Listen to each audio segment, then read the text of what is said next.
Hello, my name is Matt Bird, and welcome to the PublishU podcast, where we explore the real life stories of authors from around the world. Today, I'm talking to Angela Yorke from Cornwall, who has written a book called Look Good and Feel Fantastic. Welcome, Angela. Morning. How How are are you you? doing? Really good, thank you. And your Sun's out. book's been globally published. I mean, how do you feel about that? I can't believe it. It's a real wow moment, It, absolute wow moment. it is, isn't it? Yeah, Incredible. So, surreal. so tell us about you, Angela. Who are you? What do you do? Give us a little insight. Yeah. I'm one of those people that's always 100 miles an hour, I would say, doing all sorts of things, all sorts of different things. I work in personal styling for a company called Tortu UK. So I help ladies find clothes that make them feel good.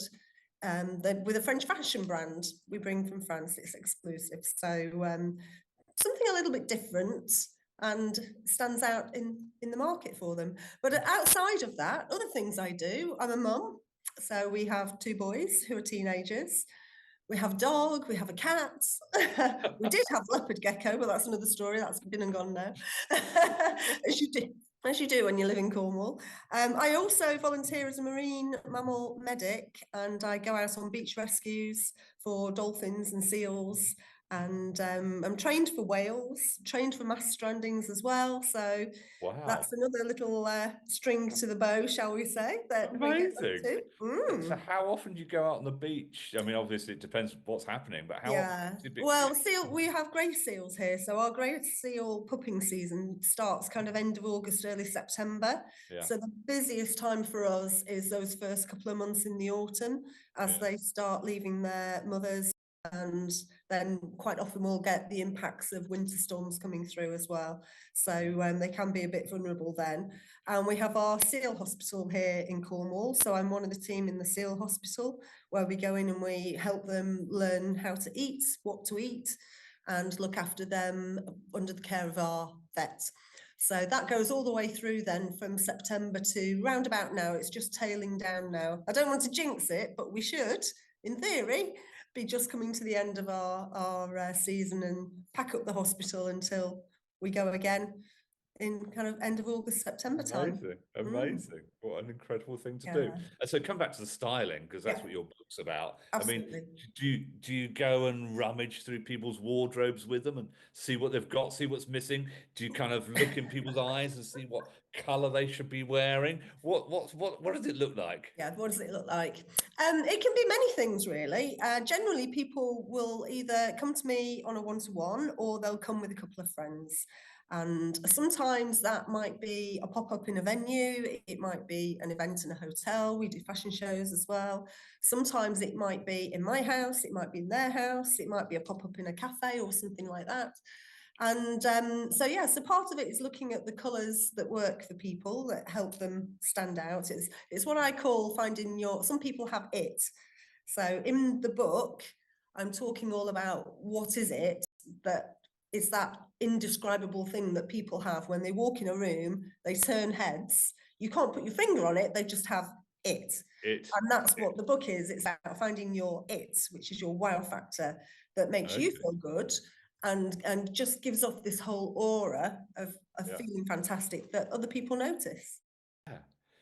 So finding your it. So what do Mm. you think are the keys to finding your it, Angela, your wow thing? Yeah, your wow factor. You have to look at yourself in detail. You have a number of things you have to look at and consider. Part of it is making sure that you're dressing for the lifestyle that you lead. So there's no point, I'd say, maybe if you had a corporate career and you had to dress in corporate clothes, but maybe you've relocated to the countryside, half of those things in your wardrobe, you're probably never going to wear again.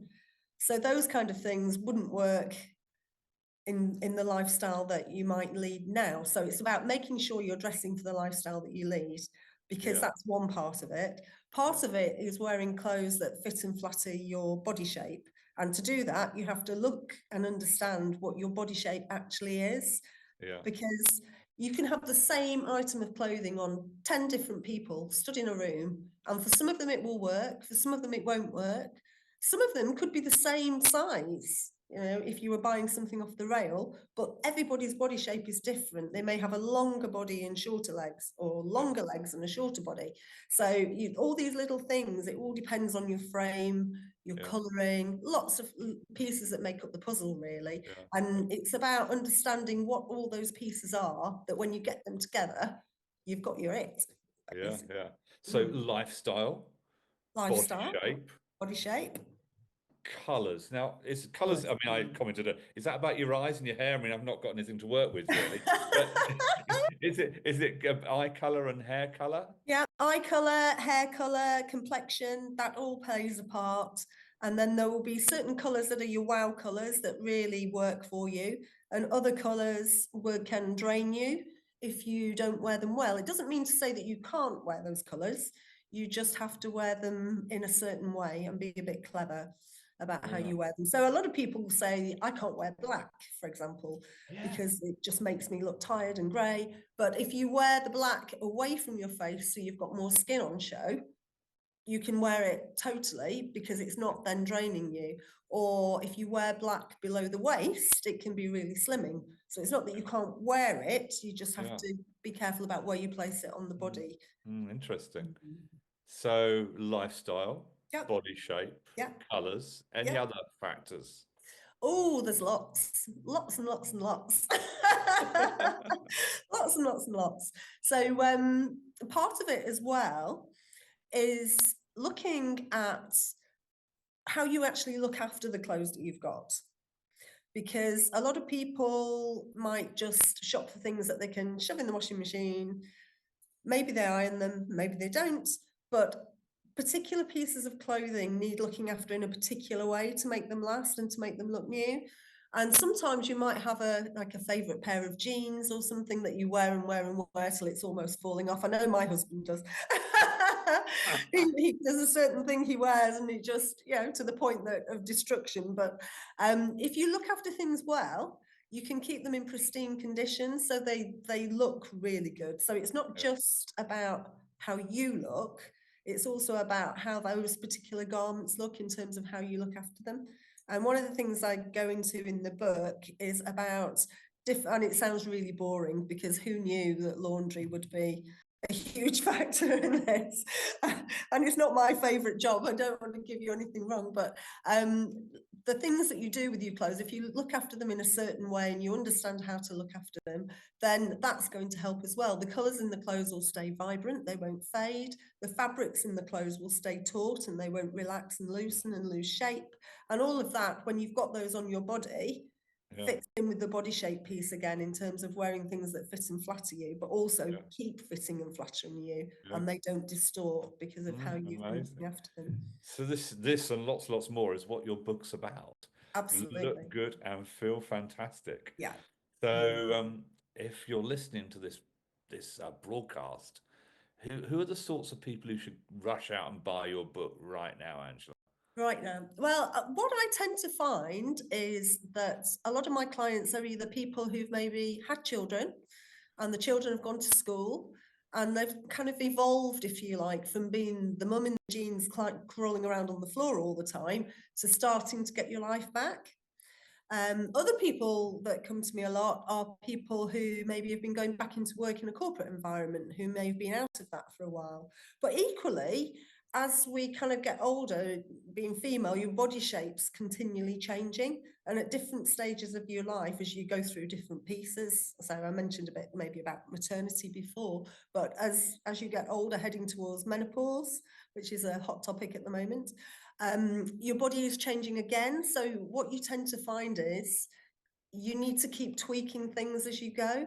And sometimes you just feel like you've lost your way. All of a sudden you kind of go, hang on a minute, where did those 10 years go? 10 years have disappeared and I don't really feel like I fit in anymore. So a lot of people will say to me, you know, I don't really know who I am anymore, and I don't really know what I should be wearing anymore, and whether that works for me age-wise. So and then you add that, the way your body shape changes as well. Yeah. And it kind of can muddy the waters a little, if you like. Yeah. So Yeah. can help Amazing. people get that back together. Well, go and get Angela's book, guys. Girls, should I say? I'm quite intrigued Yeah. myself. Oh, well, you see, there are tips in there that will work for men as well. Definitely. Uh, so Angela, you did the Writing My Book course. What Yes. was it that helped you about the Writing My Book course the most? I think the thing that really stood out for me was the approach to planning the book. Mm. Because when I first came to writing the book, I thought I was going to write a children's book. so you couldn't get anything more different. So you So started the I actually, course thinking you were going to do a children's book. yes, yeah, totally different book. Because I'd had an idea for a children's book a few years back, and it was kind of taking, I'm a creative person, so when something takes over my brain, it won't go away until I deal with it. So I jotted down some ideas to park for another time, and I thought, oh, this is a good idea. I'll pick up my children's book. But doing the prep for the first session, where we're encouraged to think about more than one type of book, it became clear that it wasn't time for the children's book, Yeah. and the time for the book that I was writing now was what I do now in my day job, Yeah. because that just made more sense.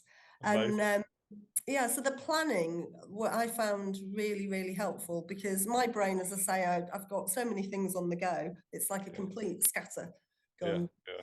Yeah. And having a mind mapping approach, I'd post-its everywhere and then pulling it all together and then getting that into my chapters and my content for that for me worked perfectly, Yeah. Amazing. because that's And you've how my got a brain book. works.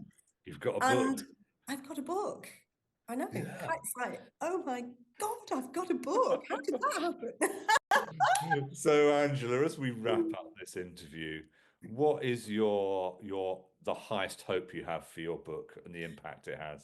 Yeah, my hope is that people will buy my book and it will help them, because there's a lot of things in there. If you are a younger sibling with an older sister who knows what they're doing, or a parent who's very, very savvy and stylish and knows what they're doing, then you're great.